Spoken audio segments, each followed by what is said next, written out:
हिंदी की अनुपम, चुनिंदा और मनोरम कहानियों के चैनल में आपका स्वागत है। आज सुनिए हिंदी की प्रतिष्ठित लेखिका वंदना वाजपेयी जी की कहानी वो फ़ोन कॉल। तो शुरू करें कहानी वो फ़ोन कॉल। रिया ने घड़ी की तरफ देखा। रात के 12:30 बज रहे थे। ओह, सोने का टाइम हो गया, सुबह जल्दी उठना है। ये ऑनलाइन क्लासेस भी।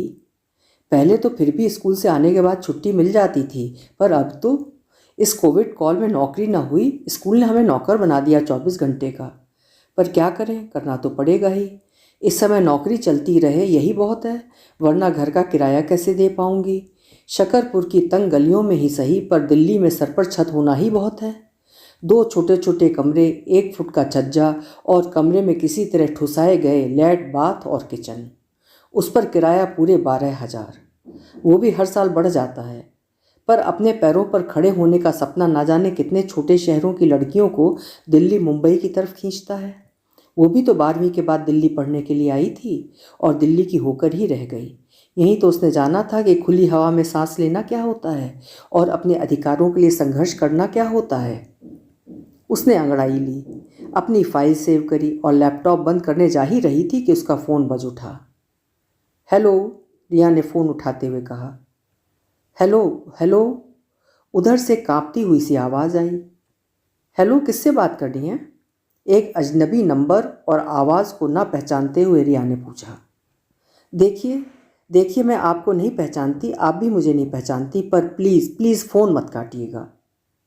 देखिए, जब आप मुझे नहीं पहचानती और मैं आपको, तो फ़ोन क्यों मिलाया? रिया ने पूछा। सुनिए प्लीज़, मैं हैफाजर्डली नंबर टाइप कर रही थी और आपको नंबर लग गया। उधर से फिर कांपती आवाज़ में स्पष्टीकरण आया। ओह, तो मिस XYZ, आप रात के 12:30 बजे लोगों को परेशान करने के लिए फ़ोन कर रही हैं। कोई बंदा या बंदी फंस जाए और आप फालतू बकवास करके समय काटें। देखिए, अपनी नींद ना आने की समस्या आपको मुबारक। मुझे आपसे बात करने में कोई इंटरेस्ट नहीं है। सॉरी, आप कोई और शिकार ढूंढिए।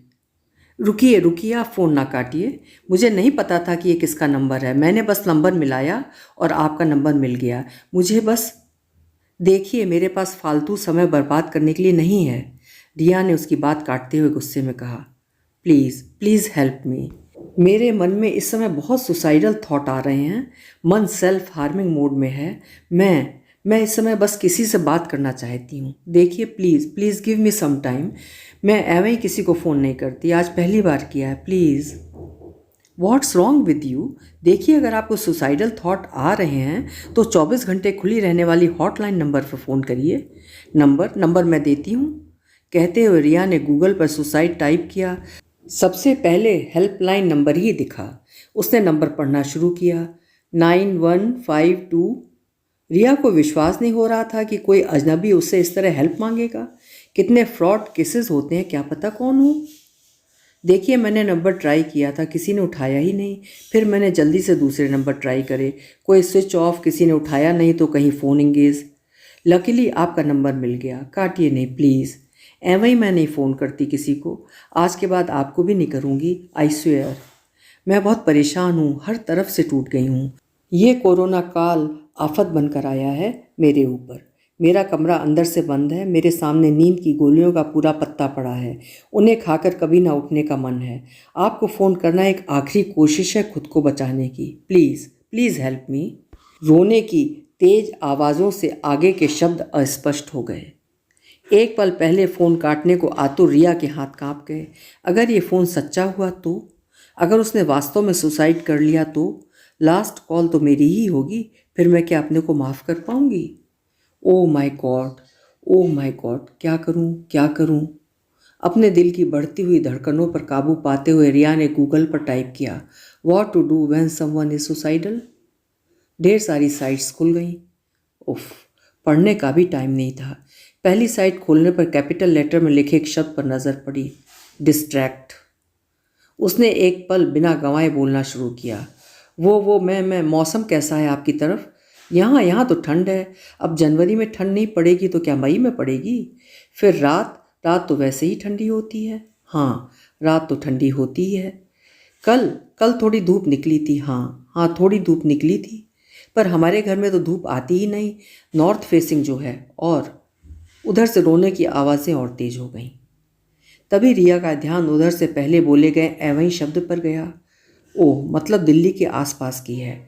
आवाज़ से तो कम उम्र की लग रही है। स्कूल तो अभी खुले नहीं हैं, पढ़ाई का प्रेशर तो अभी बच्चों पर है नहीं। फिर अकेली होगी, जी घबरा रहा होगा, अब साथ में चला गया होगा, या फिर ब्रेकअप हो गया और झेल नहीं पाई। लॉकडाउन और कोरोना की वजह से कितनों के हो रहे हैं आजकल, पक्का यही बात है। देखिए, चुप हो जाएं, हम बात करते हैं, अपने विचारों पर लगाम लगाते हुए रिया ने कहा। उधर से कुछ आवाज़ नहीं आई, सिसकी की आवाज़ भी बंद हो गई। हे भगवान, कोई आवाज़ नहीं, क्या हुआ, गोलियां खा ली क्या? रिया मन में सोचते हुए घबराई। हेलो हेलो, आप ठीक हैं? रिया की आवाज़ में अधीरता थी। उधर से आई आवाज़ से रिया को शांति मिली। उसने फिर गूगल की शरण ली। Listen and connect. देखिए, आप अपने बारे में कुछ बताएंगी तभी तो मैं आपकी कुछ मदद कर सकती हूँ, रिया ने आवाज़ में ढेरों नरमाई लाते हुए कहा। प्लीज़ मत पूछिए, मैं कुछ भी नहीं बताना चाहती। रिया घबराई। उफ, जब ये कुछ बताना ही नहीं चाहती तो मैं क्या करूँ कि बात आगे बढ़े। अचानक से उसे एक आइडिया आया। ओके, कोई बात नहीं, वैसे वैसे आपका नाम क्या है? रिया ने बात को आगे बढ़ाने के उद्देश्य से कहा। सॉरी, मैं नहीं बताना चाहती, आप कुछ भी मान लें। वो जो आपने पहले कहा ना, मिस XYZ, मुझे इस समय बस किसी से बात करनी थी, कहते हुए उसका रोना कुछ थमा।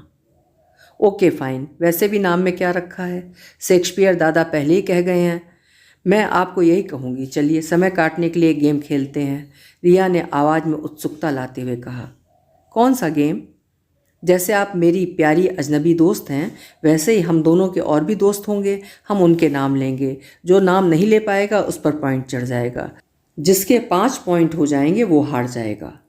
तो पहले मैं नाम लेती हूँ, रागिनी, कहते हुए रिया ने गेम शुरू कर दिया।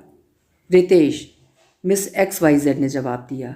मयंक, मधु, स्नेहा। ओ नो, स्नेहा मेरी भी दोस्त है, उधर की आवाज़ थोड़ा लर्जी, मतलब सेम पिंच। चलिए चलिए, गेम को आगे बढ़ाते हैं। मुग्धा, रिया ने कहा। गेम आगे चल पड़ा। फ़ोन के दूसरे तरफ मिस XYZ के दोस्तों का नाम ख़त्म होने का नाम ही नहीं ले रहे थे, पर रिया के दोस्तों के नाम ख़त्म होने लगे। कोई नाम न बचने पर रिया ने कहा, भगवान। भगवान, क्या ये आपके दोस्त का नाम है? मिस XYZ ने कहा। ऐसा ही समझ लो, जो इस दुनिया को चलाता है वो हम सबका दोस्त है। वैसे आपके बहुत दोस्त हैं, आपकी तो लिस्ट ख़त्म ही नहीं हो रही। रिया ने अपना आश्चर्य साझा किया।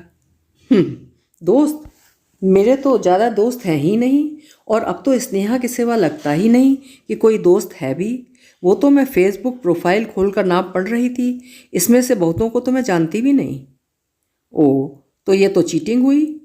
रिया को लगा बातचीत पटरी पर आ रही है। अच्छा, तो दोस्त के रूप में गॉड को ले आना चीटिंग नहीं हुई? मुझे तो लगता है ईश्वर है हम लोगों के जीवन में, एक दोस्त की तरह। कितनी बार ठोकर लगने से बचाता है, कितनी बार हाथ थाम लेता है, कितनी मुश्किल वक्त में हौसला बनाए रखता है। रिया के शब्दों में दार्शनिकता खुल गई। बिल्कुल भी नहीं, मैं नहीं मानती। अगर ऐसा होता तो सबको एक जैसा बनाता, सबको बराबर के हक देता, सबको बराबर का जीवन देता। प्लीज़, अब पिछले जन्म अगले जन्म की फ़िलॉसफी ना शुरू कर दीजिएगा। मैं री इनकॉर्नेशन थ्योरी के भरोसे नहीं रहना चाहती। जो ज़िंदगी सामने दिखाई दे रही है उसको जीने देने में इतने पहरे, कहते हुए वो फिर रोने लगी। देखिए देखिए, मैं ईश्वर के पक्ष में कोई दलील नहीं दे रही, आप रोइए नहीं प्लीज़, मैं तो बस। अच्छा अच्छा, सुनिए। रिया को महसूस हुआ शायद वो कुछ गलत कह गई है। मुझे कुछ नहीं सुनना, खामख्वाह मैंने आपका वक्त बर्बाद किया, एक बेकार की कोशिश की। जब ये जीवन जीने लायक नहीं है तो नहीं है। Thank you and sorry. सुनिए सुनिए सुनिए, देखिए फ़ोन मत रखिए। मैं रिया की आवाज़ से उसकी घबराहट स्पष्ट झलक रही थी। उधर से रोने की आवाज़ें तेज हो गईं।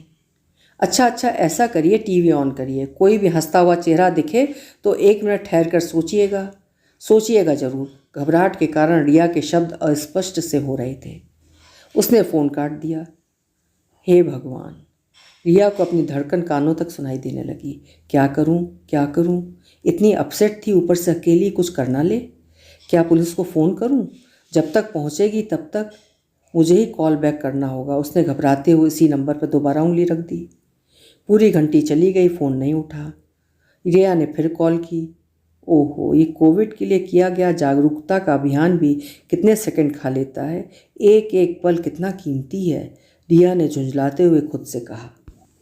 फ़ोन उठा लिया गया, पर बस सिसकियों की आवाज़ें आती रहीं। फ़ोन क्यों काट दिया था आपने? देखिए, आधा घंटा पहले मैं आपको जानती भी नहीं थी, आपने ही फ़ोन किया। कहीं ना कहीं आपको लगा कि कोई आपको रोक सकता है इस खतरनाक कदम उठाने से। कहीं ना कहीं मुझे लगा कि मैं आपको रोक पाऊंगी। एक जुड़ाव सा महसूस किया, एक कर्तव्य भी।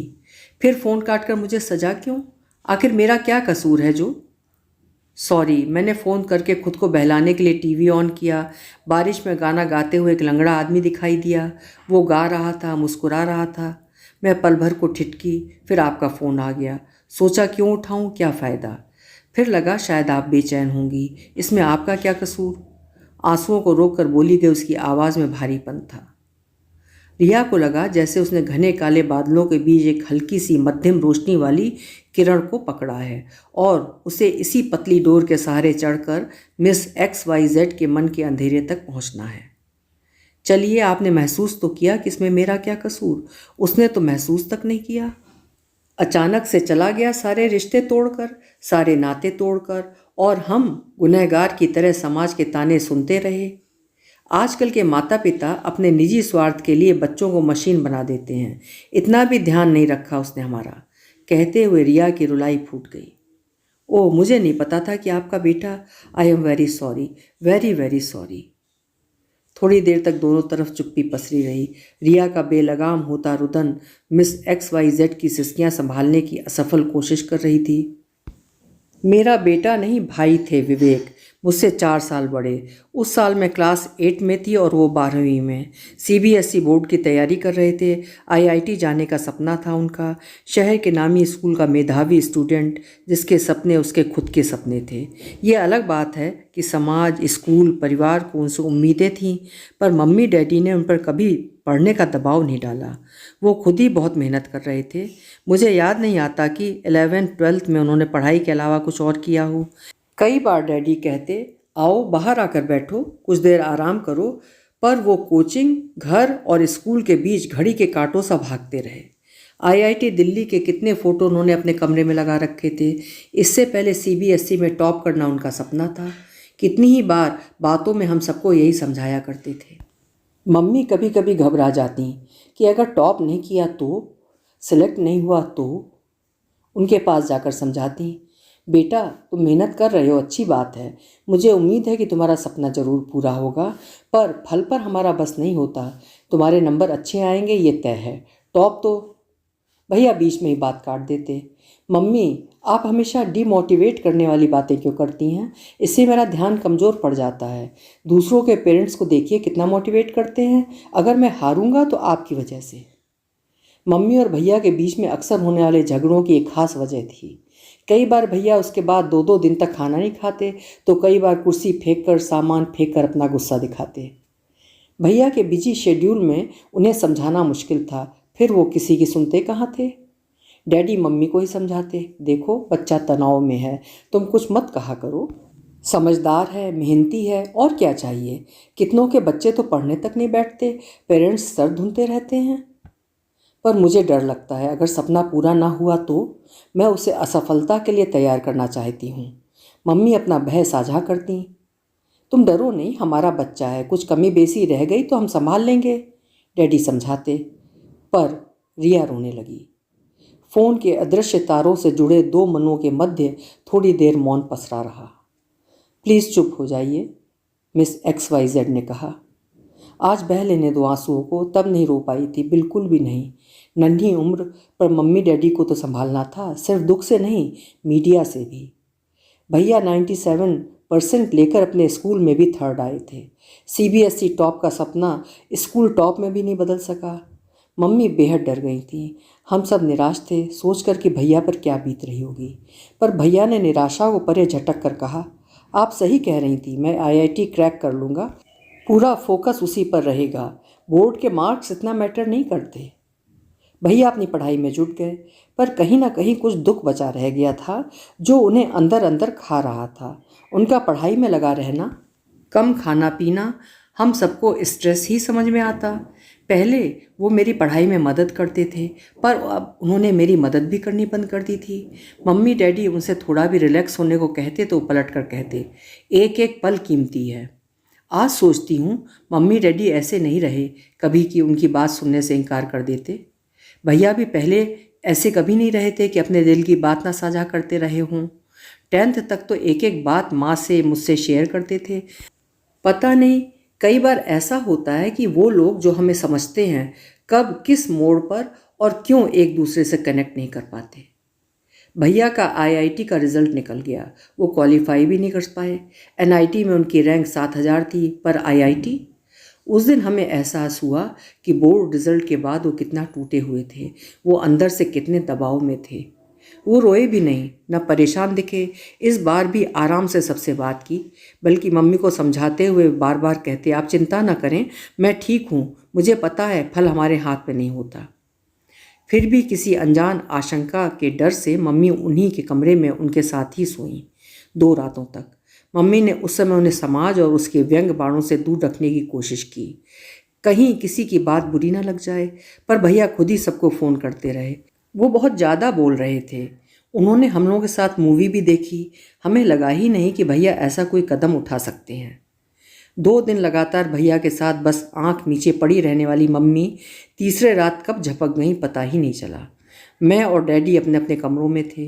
भैया शायद इन्हीं पलों की प्रतीक्षा कर रहे थे। वो ड्राइंग रूम में माँ के दुपट्टे के सहारे। रिया फिर रोने लगी। अगली सुबह कितना अंधेरा लेकर आई थी हमारे जीवन में। भूल जाना चाहती हूँ, पर आंखों के आगे से हटते नहीं हैं। भैया के वो लटके हुए पैर, वो निकली हुई जीभ, वो आज भी आंखों के आगे तैरने लगते हैं। रिया का रुदन इतना तेज हो गया जैसे अभी अभी की बात हो। देखिए प्लीज़ प्लीज़, आप रोइए नहीं है, उधर से आवाज़ आई। कितना कितना आसान होता है ना कह देना, मेरा मन सुसाइड करने का कर रहा है, पर कितनों को मार जाते हैं पीछे, जिंदा ताबूत में गाड़ देते हैं। कितना कोसते हैं बचे हुए लोग अपने को, अपनी परवरिश को। काश कि जाने वाला पलट कर देखता कि उसने अपनों को प्रश्नों के किस कटघरे में खड़ा कर दिया है। भैया की मिट्टी उठने से पहले पूरा मीडिया हमारे घर में था। जब माँ बिलख रही थी तब उनसे प्रश्न पूछा जा रहा था। जब आपने सुबह अपने बच्चे को देखा तो क्या महसूस हुआ आपको? क्या आप अपने बच्चे पर पढ़ने का दबाव डालते थे? आपने नोटिस नहीं किया कि आपका बच्चा अवसाद में है? और मम्मी बस रोए जा रही थी, हमें कुछ नहीं पता, हमें कुछ नहीं पता। बगल में सोया था रे, यही दुपट्टा था, यही। जब उसके बगल में बैठती तो बात करते हुए गांठ लगाया करता था। यही दुपट्टा था। जब रिया राखी बांधती तो सर नंगा ना रहे सर पर रख देती। हे राम, कितनी बार हाथ पोंछता इससे, डपट देती मैं तो कहता माँ का दुपट्टा गंगा जल की तरह होता है, मैला थोड़ी ना होता है। हाय, इसी दुपट्टे में आखिरी सांस ले ली मेरे लाल ने। कोई ले आओ उसे, अरे कोई तो वापस ले आओ। हाय राम जी। रोती बिलखती बदहवास सी माँ का रुदन पूरा देश चाय पीते हुए देख रहा था। विवेक, आखिर क्यों की एक होनहार स्टूडेंट ने आत्महत्या? कौन है दोषी? पेरेंट्स कैसे प्रेशर डालते हैं? टीवी पर बहसें चल रही थीं। सोशल मीडिया इसे खराब पेरेंटिंग बता रहा था। हर अखबार में, हर मैगजीन में बच्चों पर बढ़ते दबाव में पेरेंट्स दोषी पर लेख निकल रहे थे। कभी किसी ने मीडिया पर उंगली नहीं उठाई। सफलता के किस्से इतने जोर शोर से छापते हैं कि बच्चे कई बार खुद ही पेपर में छपने के किस्से मन में पाल लेते हैं। भैया भी कितनी बार कहते थे कि जब सीबीएसई टॉप करूंगा तो पेपर में खबर छपेगी। पेपर में भैया की खबर छपी, पर मौत की खबर। कुछ समय बाद मीडिया को दूसरी मौत मिल गई और लोगों को दूसरी खबरें। हम अकेले अपने आसपास वालों की बातों के साथ रह गए। कितनी मुश्किल से हिम्मत करके घर से बाहर निकलते तो कानों में आवाज़ टकराती, यही है विवेक के पेरेंट्स बेचारे।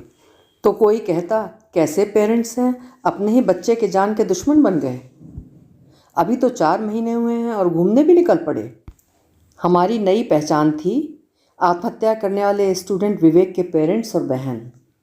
डैडी पत्थर हो गए और मम्मी बादल, और मैं समय से बहुत पहले बड़ी हो गई। 13 साल की उम्र में मुझे अपने आंसुओं को दबाकर अपने पेरेंट्स को संभालना पड़ा था। सारा बचपन चला गया, पढ़ाई पर फोकस नहीं कर पाई। आज भी लगता है वो सारे आंसू खुरच खुरच कर निकाल दूं। एक काई सी जमी है सीने के बीचों बीच, तब शायद जी पाऊं। मम्मी ने अपने कितने दुपट्टे आग के हवाले कर दिए। अक्सर भैया के कमरे में जाकर उसकी किताबों के पास चाय और खाना रख देती, उसके कमरे में बैठकर भैया से बातें करती। कितनी बार माफ़ी मांगती। मैं ही कहती थी कि कर्म का फल अपने हाथ में होता है, क्यों नहीं भर भर मुँह आशीर्वाद दिए। हाय, मैं ही खा गई अपने बच्चे को, हत्यारिन हूँ मैं। फिर ज़ोर ज़ोर से अपने सीने पर मुक्के मारती। मम्मी को उन यादों से जुदा करने के लिए मैंने मामा के साथ मिलकर कमरा खाली किया। फिर वो घनघोर आस्तिक हो गईं, घंटों पूजा करती। एक बार भैया से मिला देने की मिन्नतें करती, पर कभी नॉर्मल नहीं हो पाईं। आज भी आधी जिंदा हैं, आधी मरी सी ही हैं। जानती हो, आज भी मेरे पास भैया की लिखी रॉबर्ट ब्रूस की वो मोटिवेशनल कहानी है, जिसमें वो एक गुफा में मकड़ी को 17 बार जाल बुनने में असफल होने और 18वीं बार सफल होने से प्रेरणा लेता है। वो कहानी मुझे बताने वाले भैया ना जाने क्यों एक असफलता से हार गए, ना जाने कैसा दबाव था उनके मन पर। वो डिब्बा भी है मेरे पास, जिसमें उन्होंने मेरे हाथ से बांधी हुई राखियां संभाल कर रखी थीं। रिया ने आंसुओं को दबाने की असफल कोशिश की। 1 मिनट रुकना, मेरे फ़ोन की बैटरी डाउन हो रही है, ज़रा चार्जर लगा लूँ। रिया चार्जर लगाने के लिए उठी। उसने मन ही मन खुद को टोका, ये क्या कर रही हो रिया, उसके सामने इतना मत रो, वो तो खुद ही अपने दुख से परेशान है। पता नहीं क्या दुख है। उसका दुख कबुलवाने के लिए अपना बताना जरूरी था, पर आंसू दगा दे गए। अब अपने को संभालना होगा। खुद को संयत करने के लिए उसने एक गिलास पानी पिया, मुंह धोया, फिर जल्दी से कमरे में आकर कहीं फ़ोन न कट गया हो, सोचते हुए डरते डरते कहा, हेलो। उधर से आवाज़ आई, हेलो। रिया ने तसल्ली की सांस ली। मैं नहीं चाहती कि कोई दूसरा विवेक हो, उसकी कहानी का अंत भी इतना दर्दनाक हो। शायद इसलिए मैं हर स्टूडेंट को असफलता के लिए तैयार करती हूँ। कितने कैंपेन चलाती हूँ, लिखती हूँ इस बारे में। कोई सफलता अंतिम नहीं होती और ना ही कोई असफलता। जीवन बार बार मौके देता है। हो सकता है किसी गहरी खाई में गिरने के बाद बहुत ऊंचे पर्वत चढ़ने बाकी हों। फिर क्यों अपने जीवन की कहानी को महज एक सफलता से जोड़कर देखा जाए, या क्यों छोड़ दिया जाए अपने लोगों को जिंदा मरा हुआ। शायद इसीलिए मैं तुमसे इतनी देर बात करती रही। प्लीज़ प्लीज़ ऐसा कोई कदम मत उठाना, मैं तुमसे रिक्वेस्ट करती हूँ। कहते हुए रिया ने अपनी आवाज़ को लरजने नहीं दिया। मैं समझ रही हूँ आपके दुख को, पर मिस XYZ ने वाक्य अधूरा छोड़ते हुए गहरी सांस ली। मैं चाहती हूँ, दिल से चाहती हूँ कि तुम्हारी मदद कर सकूँ, पर अगर तुम बताओगी ही नहीं तो। मैं नहीं बता सकती, आप नहीं समझ पाएंगी। शायद कोई नहीं समझ पाएगा। मिस XYZ कहकर चुप हो गई। शायद। रिया मन में सोचने लगी कि जरूर ब्रेकअप ही कारण है। दूसरी जाति, दूसरा धर्म या दूसरा देश। प्रेम पर कितनी पाबंदियां हैं, या लड़के ने धोखा ही दिया हो। बातें करके उगलवाना पड़ेगा। अच्छा छोड़ो, अभी तुमने जब मेरे कहने पर टीवी देखा था तो एक लंगड़ा आदमी देखा था ना, जो बारिश में गा रहा था, हंस रहा था। वो लंगड़े होने पर जिंदगी भर रो भी सकता था, पर उसने हंसना चुना। जिंदगी कई बार हमारे चयन का नतीजा होती है। हम क्या चुनते हैं, सुख या दुख, हमारा फोकस कहाँ है। रिया ने बात बदलने की गरज से कहा। हाँ, मुझे भी वो देखकर अच्छा लगा था, पर लंगड़ा होना समाज स्वीकार कर लेता है शायद, मिस XYZ ने कहा। इतनी आसानी से नहीं। कभी पूछना ऐसे लोगों से। मैं तो मिली हूँ ना NGO में। हाँ, प्रेम जल्दी नहीं स्वीकारता ये समाज। रिया उसके मन की था लेना चाहती थी। आप सही कह रही हैं, बिल्कुल सही। उधर आवाज़ में फिर सिसकियाँ बढ़ गईं। एक पल को रिया आश्वस्त हुई कि वो वजह तक पहुंच गई है। अब क्या करे वो, ये उसे समझ में आने लगा। पर यार, मैं यार कह सकती हूँ ना। रिया ने माहौल को हल्का बनाने की कोशिश की। उधर से आवाज़ आई। ओके, तो प्रेम के मामले में इतना सेंटी होने का नहीं। कुछ दिनों बाद सब मान ही जाते हैं, और अगर बॉयफ्रेंड बेवफा निकला तो मिट्टी डालो। ऐसे बेवफा के लिए रो रो कर क्या जीवन काटना। आगे बढ़ो जिंदगी में। वैसे तुम्हारी उम्र कितनी है? रिया की आवाज़ का स्वर दोस्ताना था। 21 साल। और आपकी? 34। पर मैं अभी अपने को 24 से ज़्यादा का नहीं समझती। क्या है ना, शरीर की उम्र बढ़ती रहे पर जिंदा दिली तो किसी खास उम्र पर टिक सकती है। तो उम्र के हिसाब से हम दोस्त हुए ना, रिया ने हंसते हुए कहा। जी, वैसे तुम रहती कहाँ हो? गुड़गांव। ओह, मतलब हमारे दिल्ली के पास में। मुझे अंदाज़ा लग गया था जब तुमने एम ही कहा था। ये दिल्ली एनसीआर का खास शब्द है। हरियाणा की हो, दिल्ली की या? रिया मिस XYZ के बारे में ज़्यादा से ज़्यादा जान लेना चाहती थी। हम बेसिकली कानपुर के हैं। नाम क्या है तुम्हारा? Miss XYZ। ओके, तुम नहीं बताना चाहती, कोई बात नहीं, ये भी चलेगा। अच्छा बताओ, तुम्हारा कोई लव शव का चक्कर है ना? उफ, ये दिल भी ना, मुझे और जीवन को भी बड़ा नाच नचाया था इसने। रिया जानती थी कि अपनी बात बताकर ही उसकी बात जान पाएगी। तो आपकी लव मैरिज थी? बिल्कुल, लव मैरिज, और वो भी एकदम धांसू टाइप। जीवन से मेरी मुलाकात स्कूल के पेरेंट्स टीचर मीटिंग में हुई। वो अपनी भतीजी के साथ आए थे। उसकी मम्मी हॉस्पिटल में एडमिट थी सेकंड बेबी के लिए, लिहाजा चाचू पकड़े गए। पहली मुलाकात में ऐसा कुछ लगा भी नहीं, बिल्कुल सामान्य सा लगा सब कुछ। फिर शायद ईश्वर को हमें मिलाना था, तो हम कभी मॉल में, कभी CBSE की ऑफिस में, और कभी सड़क पर टकराने लगे। शुरू शुरू में तो बस औपचारिक नमस्ते और हालचाल तक ही बात हुई। मुझे भी लगता था कि मुझे अपने पेरेंट्स की देखभाल करनी है, शादी नहीं करनी है, इसलिए दिल को 100 ताले में रखती थी। पर दिल संभाले कहीं संभला है, इसे ही डेस्टिनी कहते हैं शायद। एक बार एक बैंक में किसी पेपर के तैयार होने तक इंतज़ार करना था। जीवन भी वहाँ आए थे। उन्होंने बगल की कॉफ़ी शॉप में कॉफ़ी पीने का आग्रह किया। इतनी देर बातचीत करने के बाद हमें एक दूसरे को जानने का मौका मिला। मुझे लगा जितनी गहराई मेरे अंदर है चीज़ों को देखने समझने की, उतनी ही गहराई जीवन के अंदर भी है। एक आकर्षण हुआ, मुलाकातें बढ़ती गईं, और कब प्यार में बदल गईं पता ही नहीं चला। जीवन मेरा जीवन बन गए। बता दूं कि जीवन उनका असली नाम नहीं है, ये तो मैंने दिया है। चलिए, अच्छा है, आपके प्रेम को मंजिल मिल गई, पर सब इतने भाग्यशाली नहीं होते हैं। मिस XYZ ने गहरी सांस लेते हुए कहा। यह सब इतना आसान नहीं था डियर। प्रांत अलग, भाषा अलग, जाति अलग, उम्र में मुझसे 9 साल बड़े, और एक आंख उनकी बचपन में हुए हादसे में हमेशा के लिए खराब हो गई थी, और उस पर नौकरी भी छोटी मोटी। मम्मी डैडी मेरे दिल्ली सेटल होने के बाद मेरे पास ही आ गए थे। वो इस शादी के बिल्कुल खिलाफ थे। उन्हें सदमा सा लगा। मम्मी तो भैया के बाद मुझे लेकर बहुत ही पजेसिव हो गई थी। वो चाहती थीं कि मुझे दुनिया की हर खुशी मिले। जीवन को देखकर उन्हें लगा कि मैं प्रेम में बहक गई हूँ। इतने सारे एडजस्टमेंट कैसे कर पाएगी? जिंदगी रोते रोते कटेगी, और फिर कहीं विवेक भैया जैसा कदम उठा लिए तो? मम्मी अभी भी अवसाद से निकली नहीं थीं, और शायद पूरी तरह कभी भी ना निकलें। ऐसे में जीवन और मैंने उन्हें दुख न देने का फैसला किया। मुझे पता था जीवन ही मेरे लिए सही है। हम एक दूसरे को समझते हैं, हमारा मेंटल मैच भी है, हमें एक दूसरे का साथ चाहिए, पर मम्मी को दुख देने की कीमत पर नहीं, कहकर रिया जैसे अतीत में खो गई। फिर उधर से आवाज़ फुसफुसाई। इंतज़ार के वो 7 साल बहुत कठिन थे। बचपन का सारा दुख अवसाद जो दबा कर रखा था, किसी तूफानी नदी सा जोर मारने लगा अब जिंदगी में जीवन ही नहीं रहेगा तो जीने का क्या फ़ायदा। हर रोज़ हिम्मत टूटती, निराशा उदासी का पैरहन पहनकर हर समय चेहरे पर काबिज रहती। मैंने तो आशा छोड़ दी थी, पर जीवन ने हिम्मत नहीं हारी। रोज़ आकर मम्मी डैडी से घंटों बात करता, कभी उनकी पसंद की मूवी उनके साथ देखता, कभी जिद करके मंदिर या पार्क ले जाता। आखिरकार मम्मी पापा की दोस्ती हो गई जीवन से। वो उसे पसंद करते थे, फिर भी मेरे जीवन साथी के रूप में नहीं देखना चाहते थे। और कायनात या भगवान, कुछ भी कहो, जिनको मिलाना होता है मिला ही देता है। गर्मी की छुट्टियों में मेरे स्कूल की चेन्नई की ट्रिप थी। मैं बच्चों के साथ गई हुई थी कि अचानक डैडी का मेजर एक्सीडेंट हो गया। रास्ते में असहाय पड़े खून से लथपथ डैडी को लोगों ने सरकारी अस्पताल में भर्ती करा दिया। बेहोश डैडी के मोबाइल से मम्मी को फ़ोन किया गया। खबर सुनकर मम्मी चक्कर खाकर गिर पड़ी।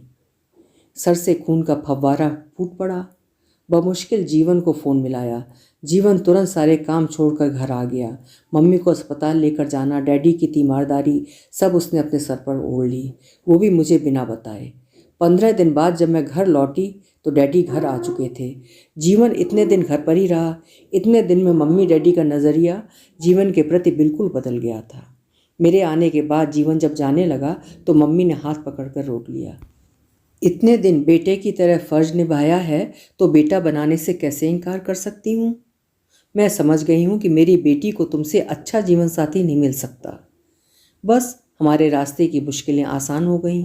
सच कहूँ तो मेरे जीवन की सारी जीवंतता जीवन से है। आजकल बेटे के साथ अपने पेरेंट्स से मिलने अपने शहर गए हुए हैं और घर अकेले मुझे काटने को दौड़ता है। कहते हुए रिया अपनी शादी की सुनहरी यादों में खो गई। तुम सुन रही हो ना? उधर से कोई उत्तर न पाकर रिया ने पूछा। तो फिर चुप क्यों हो? कुछ तो बोलो। सिसकियों की आवाज़ें। देखो, मैंने इतना कुछ बता दिया अपने बारे में, तुम कुछ बताओगी ही नहीं तो प्लीज़ शायद मैं कुछ मदद कर सकूं, रिया ने कहा। फिर सिर्फ सिसकियाँ। अच्छा छोड़ो, खिड़की से देखो चांद कितना खूबसूरत लग रहा है। बार बार बादल उसे घेर लेते हैं और फिर निकल आता है। दिख रहा है ना? दुख भी हमें ऐसे ही घेरने की कोशिश करते हैं, पर अगर जिजीविषा है तो हम उससे बाहर निकल ही आते हैं।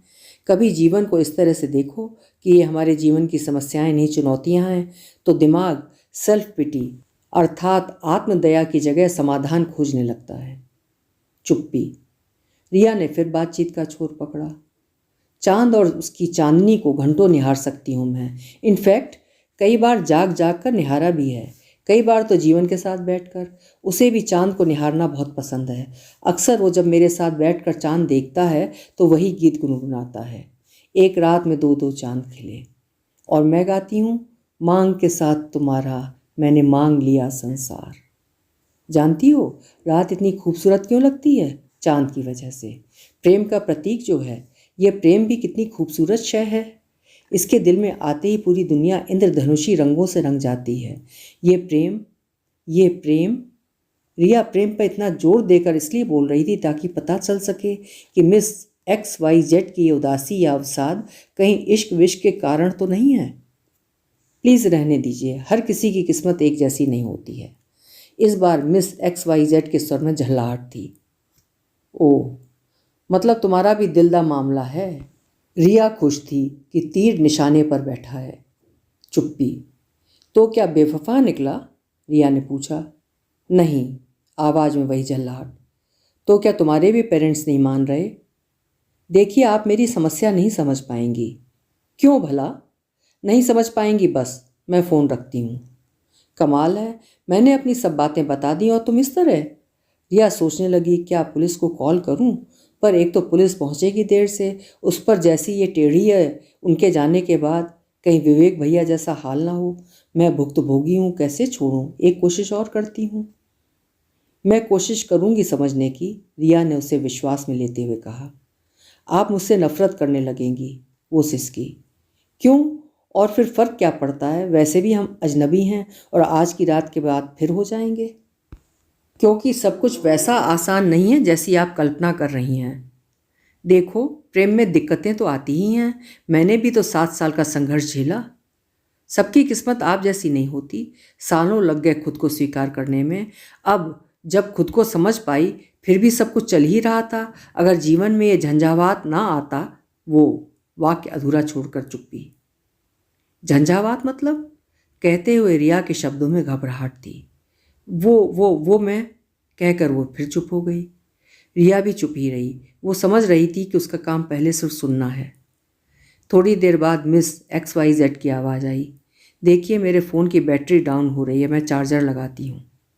फिर XYZ जानती थी कि अपने मन को साझा करने के लिए उसको बहुत हिम्मत की ज़रूरत है।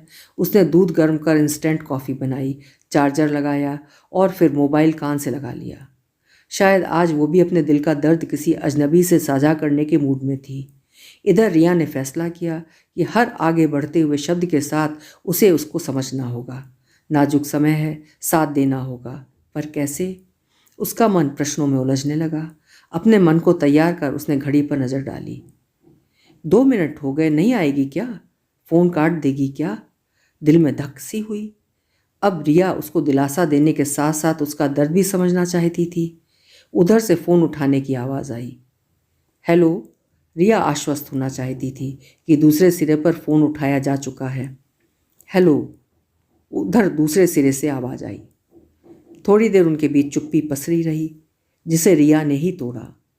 फिर क्या फ़ायदा, क्या बताऊं, क्यों बताऊं, कोई समझ नहीं पाता हमारे इस दर्द को। फिर चुप्पी। आखिरकार उसने बोलना शुरू किया। कैद कोई भी हो बहुत मुश्किल होती है। उम्र कैद के भी साल निर्धारित हैं, पर यह कैसी कैद थी, वो भी बिना किसी गलती के, जो जीवन भर ढूंढी थी, सबसे बचाकर, सबसे छुपाकर। कैद? कैसी कैद? रिया ने पूछा। हाँ, कैद। जैसे एक स्त्री देह में कैद एक पुरुष देह, जिसको मैं नकारती रही। फिर धीरे धीरे यकीन की तरफ बढ़ने लगी। पर तब कैद तो नहीं लगी थी। कितना रेगुलर लगता था सब कुछ। 13 साल की उम्र तक आम बच्चों की तरह खेलना कूदना, कैसे भी कपड़े पहन लेना। हाँ, दोस्तों में मेरा थोड़ा टॉम बॉय टाइप की इमेज थी। कभी कभी आंटियाँ टोकती भी थीं, क्या हर समय लड़कों की तरह धौल धप्पा किए रहती हो, लड़कों जैसे कपड़े पहनती हो, खेल भी वैसे ही। पर ऐसी तो कई लड़कियाँ होती थीं, बल्कि थोड़ा ज़्यादा स्मार्ट मानी जाती थीं। पर जैसे जैसे बड़ी हुई, लड़कियों की अपेक्षा लड़कों से दोस्ती करना ज़्यादा आसान लगता। लड़कियों से कुछ झिझक होती, फिर भी तेज तरह लड़की मानी जाती। पर यह भ्रम उस दिन टूटा जब मम्मी को मना कर पहली बार थिएटर में इंग्लिश मूवी देखने गई। बड़ी रोमांटिक मूवी थी। पॉपकॉर्न खाते हुए, गोलगप्पे मारते हुए हम लोग उनके रोमांस का मजा ले रहे थे। घर लौटते समय सहेलियां फिल्म की ही बातें कर रही थीं। एक सीन के बारे में डिस्कस करते हुए कहने लगी, यार कितना रोमांटिक सीन था, दिल कर रहा था काश हीरोइन को हटाकर मैं वहाँ होती। पहली बार कुछ खटका सा हुआ, क्योंकि उसी सीन पर मुझे लगा था कि काश हीरो को हटाकर मैं। हम इंटरनेट वाली पीढ़ी के लोग किसी भी बात के बारे में बिल्कुल भी जानकारी नहीं रखते, ऐसा तो होता नहीं। शायद इसीलिए बहुत अटपटा लगा। रात भर मन में एक ही प्रश्न किसी अनचाही आवाज़ की तरह बजता रहा, कहीं मैं। सुबह जब भारी मन से स्कूल गई, क्लासमेट्स के हंसी मजाक में दिल कुछ हल्का हुआ। कुछ दिन ठीक चले। एक दिन क्लास की एक लड़की के बेसबॉल में जीत जाने पर दूसरी लड़की ने उसे जोर से गाल पर किस कर लिया। लड़कियों में यह बहुत ही नॉर्मल वाकया था, पर मुझे बहुत ही अलग महसूस हुआ। फिर एक शक मेरे मन पर तारी हो गया, क्या बताऊं, क्या क्या बताऊं। न जाने कितने ऐसे वाकये होने लगे कि मैं खुद को असहज पाने लगी। कौन हूं मैं? क्या मैं अपनी सहेलियों से अलग हूं? के प्रश्न मुझे परेशान करने लगे। इन प्रश्नों से बचने के लिए मैं बार बार सब ठीक है का भ्रम पालती रही, जो जल्दी ही टूट जाता। मुझे आज भी याद है, हमारे 10th के बोर्ड के एग्ज़ाम थे। सब सहेलियां भगवान से अपने हाई परसेंटेज के लिए प्रार्थनाएं कर रही थीं, और मैं ईश्वर के आगे हाथ जोड़कर रो रो कर यही पूछ रही थी कि कौन हूँ मैं सबकी तरह क्यों नहीं हूँ। लग रहा था मैं इस पूरी दुनिया में अकेली हूँ, मैं सबसे अलग थलग क्यों हूँ का अवसाद मुझे तोड़ के रख दे रहा था। जीवन से अरुचि हो रही थी। लगता था मैं सबसे झूठ बोल रही हूँ, धोखा दे रही हूँ सबको। पर हर दिन आगे बढ़ती ही जा रही थी। हर दिन आशा का एक पहाड़ चढ़ती, हर दिन निराशा की खाई में गिरती। एक दिखाई देने वाली देह के अंदर कैद एक ना दिखाई देने वाली देह, जो चिल्ला चिल्ला कर कहना चाहती थी, बाहर झूठ है अंदर सच। सजना संवरना तो छोड़िए, आईना देखने का मन नहीं करता। लगता देखना किसी और को चाहती हूँ, दिख कुछ और रहा है। फिर भी अपने आप को सिद्ध करने के लिए मैंने बॉयफ्रेंड बनाए। वहाँ भावना प्रेम की नहीं, खुद पर एक मोहर लगाने की थी। वो मोहर जो समाज में उसके बने बनाए ढांचों में मुझे फिट होने पर मिलती। नहीं बता सकती कितने धोखे खाए, कितनी बार दिल टूटा। धीरे धीरे मुझे लगने लगा मैं सबको नहीं अपने आप को धोखा दे रही हूँ। वो फिर से सकने लगी। दोनों के बीच करीब 5 मिनट की चुप्पी काबिज रही। रिया उसके शब्दों के साथ वो पीड़ा समझने की कोशिश कर रही थी, एक अनजान सी पीड़ा जिसे उसने आज तक की अपनी ज़िंदगी में शायद पीड़ा समझा ही नहीं था। किसी के चले जाने का दर्द, गरीबी का दर्द, अपाहिज होने का दर्द, न जाने कितने दर्द वो अपने दिल में महसूस करती थी। उसने सुना जरूर था, पर उसने शायद ही कभी महसूस किया हो कि इस खूबसूरत धरती पर कुछ लोग अपने आप से इस कदर जूझ रहे हैं। हर बढ़ते हुए पल के साथ रिया को डर लग रहा था कि इतनी देर से सब प्रयास जो उसके मन को अपना दर्द कहने के लिए तैयार कर पाई है, वो घाव फिर छिलकर नासूर बन गया है। कहीं और अपसेट ना हो जाए। मन तो किया कि पूछे, आगे क्या हुआ। पर विवेक भैया के बात से वो जानती है कि ये मामले जल्दीबाजी के नहीं होते, हैंडल विद केयर के होते हैं। जल्दबाजी भारी पड़ती है। जब कोई अपने से बहुत संघर्ष करके खुल रहा हो तो उसे पूरा समय देकर ये एहसास दिलाना ज़रूरी होता है कि कोई उसे सुन रहा है, बिल्कुल दीवार की तरह, बिना उसके बारे में कोई राय बनाए। उसने फिर बोलना शुरू किया। लगभग उसी समय हमारे एक साइंस टीचर, जिनकी उम्र करीब 35 साल थी, ने स्वीकार किया कि वो ट्रांस वूमेन हैं। पूरी हिम्मत से उन्होंने अपना नाम वैभव से वैभवी किया था। पूरे स्कूल में जैसे भूचाल आ गया। वो टीचर, जिनकी अपने सब्जेक्ट के ऊपर कमांड थी, जिसे सारे बच्चे बहुत प्यार और सम्मान के साथ देखते थे, अचानक उनकी दृष्टि बदल गई। कितने भद्दे और गंदे मजाक उनके बारे में होने लगे। कई पेरेंट्स तक ने विरोध किया। ये तो हमारी प्रिंसिपल अच्छी थी जो उन्होंने मैम का साथ दिया। मैं डर गई, बेइंतहा डर गई। मैंने अपने को और मजबूत खोल में दम घुटने की हद तक कैद कर लिया। वैभवी मैम ने ही कहा था एक बार कि खुद को स्वीकार करना आसान नहीं होता, पर खुद से झूठ बोलना उससे भी कठिन। ऐसा भी नहीं है कि इसके बाद लोगों की सोच बदल जाएगी या वो तंज कसना बंद कर देंगे। अगर पास के 4 लोग मान भी जाएंगे तो हर दिन 4 नए लोग टकराएंगे, जिन्हें समझ नहीं आएगा कि हम भी उन्हीं की तरह हैं, मनुष्य, सामान्य मनुष्य, और हमें भी अपनी पहचान के साथ जीने का अधिकार है। देश हो या विदेश, ऐसे लोग भी हैं जो महज इसी बात पर हत्या तक कर देते हैं। आखिर गुनाह क्या है हमारा? बस सामने आना, अपने आप से झूठ बोलना बंद कर देना, झूठे रिश्तों की जगह सच को तरजीह देना। अभी बस इतना ही काफ़ी है कि मुझे लगता है कि मैं अपने से झूठ नहीं कह रही और कहीं ना कहीं दूसरे लोगों की मदद कर रही हूँ जो अपने बारे में भ्रम में जी रहे हैं। बस इतनी सी आशा है कि लोग समझें, ईश्वर ने जिसको जैसा बनाया है वो उतना ही नॉर्मल है अपने तरीके से।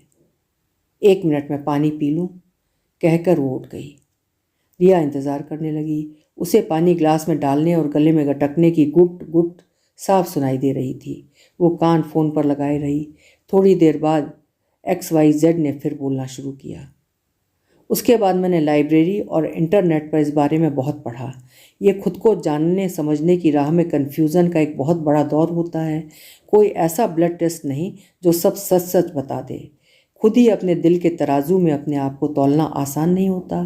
मैं भी समझने लगी थी, पर मैं अपने आप से झूठ बोलती रही तब तक। आप सुन रही हैं ना?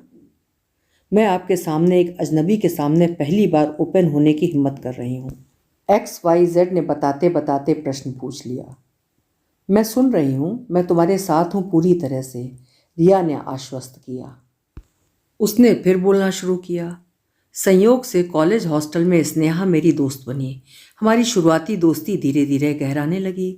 साथ खाते पीते मस्ती करते घूमते हमारी दोस्ती गहरी हो गई। दिन गुजरने लगे। स्नेहा मुझे अपनी ही तरह समझती थी। मतलब क्या? खैर, आपके कुछ सोचने से पहले बता दूं, ये 2 आम इंसानों की आम साधारण पक्की दोस्ती थी। हम में भी रिश्ते नाते प्यार मर्यादा ये सब उतना ही निश्चल होता है जितना आपका। Okay sorry. रिया को लगा उसे ये नहीं कहना चाहिए था। सॉरी की बात नहीं है, ना जानकारी होने की बात है, जिसके कारण इंसान कल्पनाएं करता है और उन लोगों को अपने से दूर करता चलता है जो उससे अलग होते हैं। 2019 नवंबर की बात है। कॉलेज के बाद हम दोनों की जॉब गुड़गांव में लग गई। हमने 4 बेडरूम फ्लैट में 2 रूम रेंट पर ले लिए। एक रूम में मैं, स्नेहा और वो 2 लड़कियां थीं। मैंने भी तय कर लिया था कि मैं सारी ज़िंदगी यूं ही हंसते खिलखिलाते काट दूंगी। तभी कानपुर से मम्मी का फ़ोन आया। वो बहुत उत्साह में बता रही थी कि उन्होंने मेरी शादी के लिए लड़का देखा है। उन्होंने घर आने को कहा ताकि मैं लड़के से मिल सकूं। मैं घबरा गई। मम्मी को कैसे रोकूं, कैसे अपना होना साझा करूं? उस दिन पहली बार मैंने स्नेहा को सच साझा किया। मतलब तुमने आज तक मुझे बताया नहीं, धोखे में रखा? How could you? वो गुस्से से कांप उठी। मैं किसी अपराधी की तरह खड़ी रही। मैं उसे क्या समझाती जब तक मैं उसके दोस्ती खोने के खौफ के साथ खुद को ही हर दिन समझने स्वीकारने नकारने में लगी थी। मेरा मम्मी के साथ युद्ध अभी बाकी था। आपको नींद तो नहीं आ रही है? उसने बात को बीच में रोककर प्रश्न पूछा। नहीं, बिल्कुल नहीं, मैं सुन रही हूँ, रिया ने कहा। बहुत अलग शाम थी वो, जब मैंने मम्मी को थोड़ी देर लॉन में अपने साथ बैठने को कहा। मम्मी ने भी हंसकर कहा, चाय बना कर लाती हूँ मैं जानती थी कि आज की चाय इनकी ज़िंदगी की सबसे कड़वी चाय होने वाली है, फिर भी बात तो करनी ही थी। मैंने मम्मी का हाथ अपने हाथों में लिया और सच बता दिया। एकदम से बिफर पड़ी मम्मी। पगला गई हो क्या? ऐसा भी कहीं होता है? 4 किताबें क्या पढ़ ली, समझने लगी हमसे ज़्यादा होशियार हो। ये जो फ़ोन पर इंटरनेट पर सारा दिन गिटर पिटर करती रहती हो ना, उसी ने दिमाग ख़राब किया है। सब विदेशी कूड़ा भर रहे हैं दिमाग में। खबरदार दोबारा ऐसी बात कही, दिमाग से निकाल कर फेंक दो इस ख्याल को। लड़का देखा है तुम्हारे लिए, मिलो उससे। शादी हो जाएगी तो बाल बच्चों में बिजी हो जाओगी। ये सब आलतू फालतू सोचने का ही समय नहीं मिलेगा। मैं जानती थी कि कितनी शादियां कितने सच छुपा कर होती हैं, कितनी शादियां कितने दर्द दबा कर चलती भी रहती हैं, खासकर लड़कियों की। पर नहीं कह पाई। उस रात माँ ने खाना भी नहीं खाया। मुझे उस दिन बहुत याद आई वो नन्ही बच्ची जो माँ के नाराज़ होने पर झट से सॉरी बोलकर उन्हें मना लेती थी। पर इस बार मैंने सॉरी बोलने की ज़रूरत नहीं समझी, बिल्कुल भी नहीं। जब मुझे माँ की सबसे ज़्यादा ज़रूरत थी, उन्होंने मुझसे बात तक नहीं की। अगली सुबह मैं गुड़गांव लौट आई।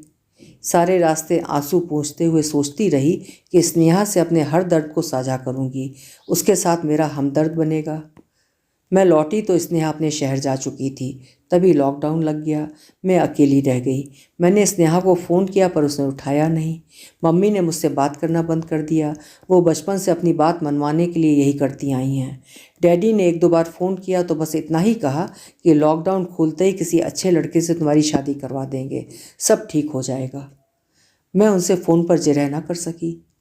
लॉकडाउन में ढील मिली, तब भी स्नेहा नहीं लौटी। वो अपने घर से वर्क फ्रॉम होम कर रही है।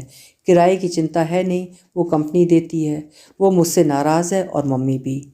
स्नेहा को लगता है कि मुझे पहले ही दिन उसे सब बता देना चाहिए था, और मम्मी को लगता है कि एक बार भी कुछ नहीं बोलना चाहिए था। मैं दोनों की दोषी बन गई हूँ। आज भी मम्मी को फ़ोन लगाया तो उन्होंने उठाया ही नहीं। 2 महीने हो गए, मम्मी ने बात तक नहीं की। थोड़ी देर फिर उन दोनों के बीच चुप्पी पसरी रही। शायद वो अपने आंसुओं को रोकने का प्रयास कर रही थी। कुछ देर चुप रहने के बाद उसने फिर कहना शुरू किया। अब हिम्मत जवाब दे रही है मेरी। थक गई हूँ मैं अकेली, खुद से जूझते जूझते। ऊपर से ये कोरोना काल, बाहर जा नहीं सकती, अंदर रह नहीं सकती। कब तक ढूंढूं ये ज़िंदगी? बस खुद को ख़त्म करने का ख्याल आता है। क्या करूँगी जी कर इस बेदर्द दुनिया में? क्या करूँगी?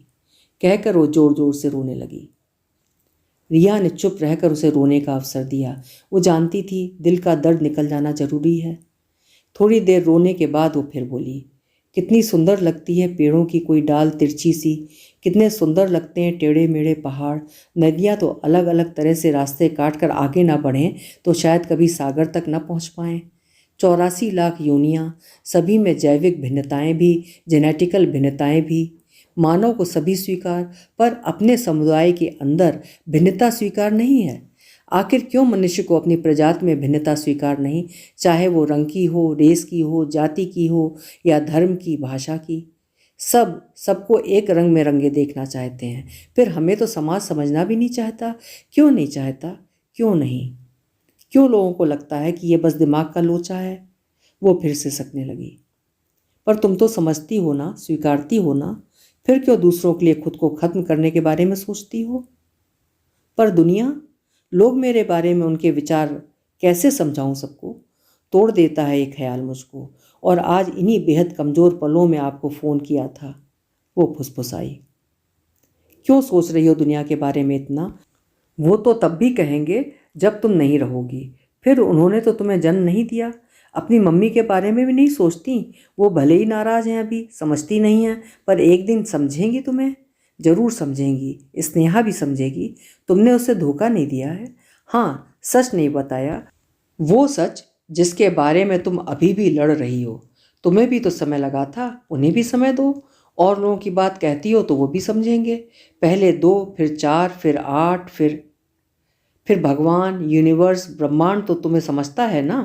तभी तो उसने तुम्हें भी अपनी पहचान के साथ जीवन दिया है, इस विश्वास के साथ कि तुम भी उसके दिए जीवन पर, उसके संसाधनों पर, खुशियों पर उतना ही हक रखती हो। रिया के शब्दों में स्नेह झलक रहा था। पर उसने शंका जाहिर की। पर बस इतना ही कि विवेक भैया की तरह धैर्य मत खोना। मैं तो बहुत पढ़ भी नहीं पाई, पर फिर भी आज अपने पैरों पर खड़ी हूँ, खुश हूँ। उन जैसे ब्रिलियंट स्टूडेंट के लिए क्या कमी थी जो केवल अपने मन में ये सोचकर कि दूसरे उन्हें कमतर समझने लगे हैं, सब कुछ स्वाहा करके चले गए। तब मैंने जाना कि लोग क्या कहते हैं से ज़्यादा महत्वपूर्ण है हम अपने बारे में क्या कहते हैं, हम अपने को कितना स्वीकारते हैं। पर लोग तो सच जानकर मुझे अपने से दूर कर देंगे, जैसे मम्मी पापा ने और स्नेहा ने कर दिया। मेरी पहचान, जानती हो, अंत में कोई पहचान मायने नहीं रखती। मायने रखता है तो बस इतना कि आप इंसान कैसे हैं, आप में इंसानियत कितनी है। जी, कभी कभी लगता है क्यों नाइंसाफ़ी करी भगवान ने मेरे साथ। नाइंसाफ़ी नहीं करी, बस अपेक्षा करी है उनकी इस अलग कृति को समझने की, स्वीकारने की। और उसके बाद बहुत कुछ है तुम्हारे पास करने को, इस दुनिया को खूबसूरत बनाने के लिए। उसके लिए हथियार भी वही है जो सबके पास होता है, चयन, जो विवेक भैया ने। रिया आगे नहीं बोल पाई। समझ सकती हूँ आपके दर्द को भी और आपकी बात को भी। अब उसकी आवाज़ में ठहराव था। जानती हो XYZ, मेरे घर के सामने रोड के दूसरी तरफ एक कनेर का पेड़ है जो मेरी बालकनी से दिखता है। उसके पीले फूल मुझे बहुत अच्छे लगते थे। अक्सर सुबह की चाय के साथ उसकी सुंदरता निहारती। एक दिन उचक कर देखा तो एक अमलतास का पेड़ दिखा, पीले फूलों से पूरी तरह लदा हुआ। दरअसल वो कनेर के पीछे था। कभी कभी हमें जितना दिख रहा है उतना देखकर सुखी या दुखी, निराश होते रहते हैं, पर आगे जो अमलतास खड़ा होता है पूरा पीले फूलों से लदा हुआ, उस पर ध्यान देने की कोशिश ही नहीं करते। अपनी निराशा से थोड़ा उचक कर आगे देखना ही टर्निंग पॉइंट होता है। जी, आप सही कह रही हैं। मन हल्का हुआ आपसे बात करके। अब जीवन को अलग दृश्य से देखने की कोशिश करूंगी। मन बना है खुद को एक और अवसर देने का, खुद के लिए खुद ही खड़े होने का, दुनिया के चश्मे के बिना अपनी नज़र से खुद को देखने का। उसके स्वर में उम्मीद की एक छोटी सी किरण झिलमिलाती दिखी। ये हुई ना अच्छी बात, रिया चहकी। एक बात और कहना चाहती हूँ। मैंने आपका बहुत वक्त, यहाँ तक कि नींद भी जाया कराई। आपने पूरे मन से बिना कोई राय बनाए मेरी बात सुनी, बिना जजमेंटल होते हुए मुझे जीने के लिए प्रेरित किया। ये एहसान मैं ज़िंदगी भर नहीं भूलूंगी, और ना ही ये रात। Thank you, thank you, thank you so much. आप जैसे लोगों के कारण ही इंसानियत कायम है। ये दुनिया खूबसूरत है, शायद ये दुनिया जीने लायक है। आप जैसे लोग दुनिया की नकारात्मकता को बैलेंस करते हैं। बस आपसे एक आखिरी रिक्वेस्ट है। उसके शब्दों में एक अपनापन सा घुल रहा था। ये आखिरी शब्द मुझे बहुत डरावना लगता है, फिर भी कहो, जो मन में है कहो, मैं सुन रही हूँ, रिया ने आश्वासन देते हुए कहा। आप मुझे दोबारा फ़ोन मत करिएगा। अरे पर क्यों, अब तो हम शायद। रिया को लगा उसके शब्द साथ छोड़ते जा रहे हैं। अपने कमज़ोर पड़ जाने की ये रात मैं भूलना नहीं चाहती। आपके जो शब्द मेरी प्रेरणा बने हैं उन्हें अपना संबल बनाकर लड़ूंगी, जीतूंगी, फिर फ़ोन करूंगी आपको। प्लीज़ मेरी ये रिक्वेस्ट मान लीजिएगा, प्लीज़। कहते हुए लग रहा था कि वो ज़िंदगी से फिर से दो हाथ करने को तैयार है। ओके, रखती हूँ, रिया ने मुस्कुराते हुए कहकर फ़ोन रख दिया। अगले ही पल रिया ने नंबर सेव किया XYZ, और उधर XYZ ने वो फ़ोन कॉल। रिया ने एक बार फिर खिड़की से चांद की ओर देखा। चांद अपने पूरे शबाब पर था। उसकी रोशनी बेड पर रखे बेटे के कैलेडोस्कोप पर पड़ रही थी। वो उसे उठाकर सोचने लगी कि कैलेडोस्कोप का खेल कितना अद्भुत है। चंद चूड़ी के टुकड़े कितने कॉम्बिनेशन बना देते हैं, हर बार अलग, हर बार जुदा, हर बार खूबसूरत। ये ज़िंदगी भी ऐसी ही है, बस हमें उसे ऐसे ही देखना होता है। दिक्कत तब आती है जब हम एक ही पैटर्न को बने रहने देना चाहते हैं, एक पैटर्न से दूसरे की तुलना करते हैं या कुछ खास पैटर्न को नकारना चाहते हैं। तभी इसकी खूबसूरती खत्म होने लगती है, निराशा छाने लगती है, खिलाड़ी खेल छोड़कर भागना चाहता है। तभी ज़रूरत होती है एक स्नेह भरे हाथ की, स्नेह भरे शब्दों की, एक फ़ोन कॉल की, जो बहुत ही प्यार से उसे उस खेल की खूबसूरती समझा सके, अपनी तरह से जीतने का एहसास दिला सके, एक उम्मीद जगा सके। क्योंकि मृत्यु को वर्ण करने के चाहे कितने कारण हों, चाहे जितने विकल्प हों, पर जीवन का कोई विकल्प नहीं होता। अभी आप सुन रहे थे वंदना वाजपेयी जी की लिखी हुई एक संवेदनशील कहानी, वो फ़ोन कॉल। आशा करती हूँ कहानी आपको ज़रूर पसंद आई होगी।